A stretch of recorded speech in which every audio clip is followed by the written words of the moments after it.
What is going on, football fans? Back at it with another New York Giants video, and in tonight's video, I'm going to preview the Week 3 preseason matchup between the New York Giants and the Cincinnati Bengals. The Bengals coming in at 1-1 in the preseason. The Giants, of course, are 2-0, coming off a beatdown of the Chicago Bears. Granted, the Bears did not play any of their starters. That certainly needs to be taken into account. The Giants also beat up on the Jets by, I think, 9 or 10 points. So the Giants are 2-0. They've looked pretty good, albeit against second-team offenses and defenses. But nonetheless, they're building some chemistry. They're building some confidence going into the season, which I think is important for a young football team, regardless of if you're beating second- or third-team players.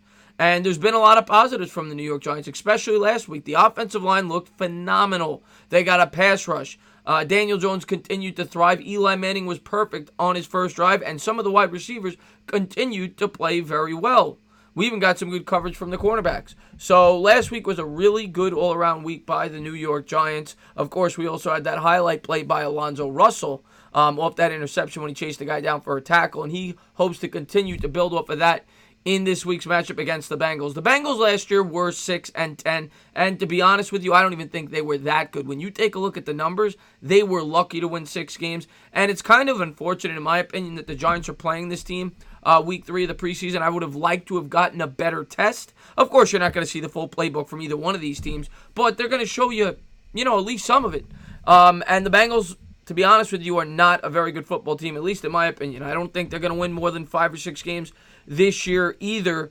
Of course, they finally fired Marvin Lewis. He was the coach there, I believe, for 15 years. He was the second longest tenured head coach in all of football behind Bill Belichick. That's right. Bill Belichick was the only guy that was, with his team longer than Marvin Lewis, who never won a playoff game for the Bengals. I get it. The Bengals were always a bad franchise for a long period there after the Boomer Esiason days, and he kind of brought them back to prominence as they made the playoffs a few times, but I think he was a couple of years overdue there with that contract. But nonetheless, they bring in a new head coach in Zach Taylor, so maybe there's some hope in Bengal land as it's a new regime, a new start. Certainly going to be a tough division this year, though, in the AFC North with the improved Cleveland Browns, the Pittsburgh Steelers. When you look at this team off of last year, and they don't have a lot of additions, the offense and defense for the most part is the same. A.J. Green, of course, is going to miss some of the season as he sustained an injury early in preseason. But the offense is going to run through Joe Mixon. He is their best playmaker, no doubt about it. The running back, he's a good dual-threat player. He nearly eclipsed 1,200 yards on the ground in just 14 games last year, and was the standout for this team last year, especially on the offensive end. They also have Tyler Boyd, Tyler Eifert, Giovanni Bernard, who's a good pass catcher out of the backfield, and John Ross. So they have some weapons. And then on defense, there's a couple of names, but this defense is bad. Geno Atkins, Carlos Dunlap. When you look at the numbers from last year, last year this team was the worst defense in the league. They ranked 30th in points against and 32nd in yards given up. They gave up the most passing yards in the league by a mile. And the offense wasn't much better. They ranked 26th in yards for the year. So this is a bad football team. And I'm not saying the Giants are great, but this is a team that, if we're going to have some confidence going into the year, at least for the first 2.5 quarters, I want to see the Giants starters get after this team, and I want to see them play well on both sides of the football. I think this is an opportunity to build confidence, and they need to continue to do what they do. Now, in terms of what I expect to see from the Giants, in terms of personnel, I think Eli definitely gets at least a quarter and a half to 2 quarters. I think it would be interesting to see Daniel Jones maybe get some reps against the Bengals' first-team defense. We have not seen him play with the first team for the Giants or against the first-team defense yet to date. I would like to see him get a series or 2 at least, maybe in preparation for potentially taking the job over at some point this season. But definitely want to see Eli out there, build off of what he did last week. He looked great, 4-4, 42 yards, and they say he continues to look really good in training camp. He's really worked well with that play action off the last 8 games last year, and you saw it again in the preseason game last week. So I expect Eli to continue to have a big week. The offensive line is what has impressed me probably more so than anything. When you look at some of the tape on Daniel Jones from last week, Eli Manning from last week, they had all day to throw. This offensive line provided a pocket, whether the team was blitzing, whether they weren't, and they've done a terrific terrific job, this revamped offensive line, and I'm going to look for them to open up holes, and I think Barkley may get a series or two. We'll have to wait and see, but even if he doesn't, we'll get a good look at the backup running backs, and hopefully they have some holes, and I think this offensive line, especially against this defense, should be able to provide that for Rod Smith, Paul Perkins, and possibly Wayne Gallman.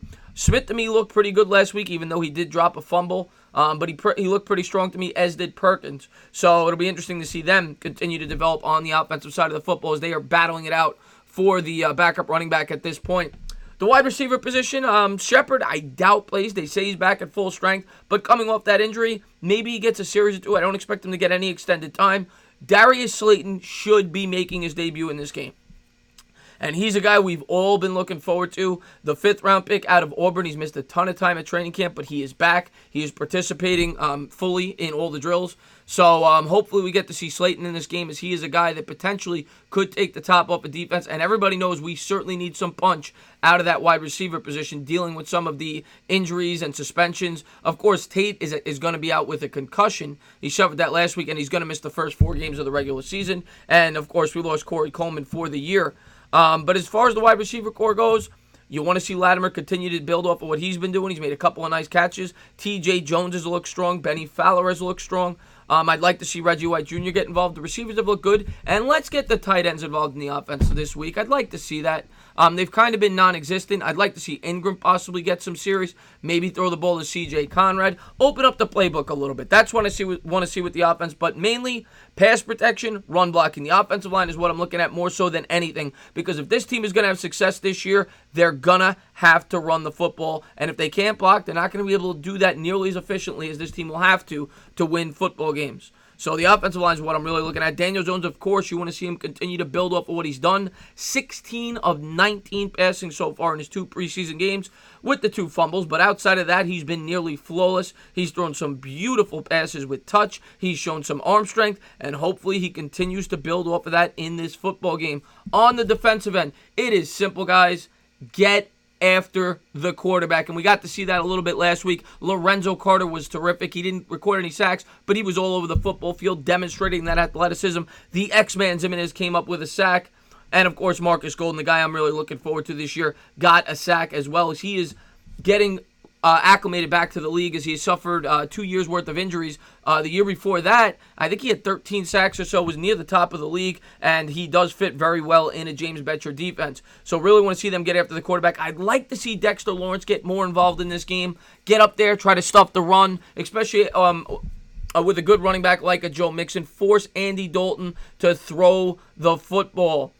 Finley's the backup. I think he's looked pretty good in the preseason, so we'll probably see a taste of him as well as we see the rookies go at it. But Lawrence, get up there, stuff the run, get after the quarterback. I want to see the big fella get after it. And in the secondary, well, Jabril Peppers, I'd like to see him with some tight coverage. We've heard all throughout training camp he's done great on coverage on Evan Ingram. Maybe try to lock down Tyler Eifert or whoever they have him manned up on. And the young corners continue to progress. Last game, they look pretty good. Janoris Jenkins has been solid. I expect him to continue that into the regular season. Jenkins, of course, dealt with a death in his family last year, had an injury the year before that. I think he's going to get back closer to what he was in 2016 this year, especially be it quote, pretty much a contract year. Yes, he's under contract for 1 more year, but I expect him to be cut next year if the Giants do not trade him. So, like to see the secondary get after it. The pass rush is what I'm really looking at, though, on the defensive end. And that's about it, guys. I want to get out there this week, and I want to beat this team pretty badly in the first 2.5 quarters. If they could beat this Bengals team, I don't care about the last quarter, but if they could beat this Bengals team through the first 3 quarters by 7 to 10 points, I'll be pretty confident, especially if they do it the way that I'm looking for them to do it, by pounding the ball down their throat, getting after the quarterback, and setting up the play-action pass. The offensive line is going to be the biggest key to this team this year, and it's looked good so far. But this will be the biggest test, even though it's against a inferior opponent. It is a first-team defense, so you got to respect that more than the second-team defense of the Jets and the Bears. So, we'll have to wait and see. The kickoff will be tomorrow night. Go on over to Bad Dog's channel, by the way. He's going to be live streaming. I'm going to try to pop in there for the 4th quarter. Should be a lot of fun as the New York Giants take on the Cincinnati Bengals. We look to get to 3-0. And, of course, most importantly, get out of there healthy as we prepare for Week 4. We'll probably bench the starters against the Patriots as we get ready for Week 1 against the Dallas Cowboys. As always, guys, if you liked what you watched, please subscribe. Drop a comment. Maybe give me a little thumbs up. Cheers.